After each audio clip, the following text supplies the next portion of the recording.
Hey everyone, in this video I want to show you how to remove the Guides tab in your Instagram profile page.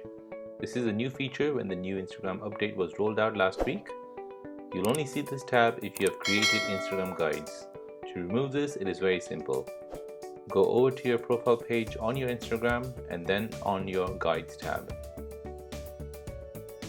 Select the guides which you have created and delete them one by one.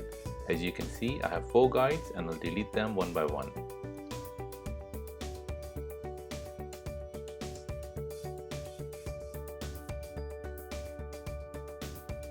Once all the guides are deleted, your guide tab will disappear.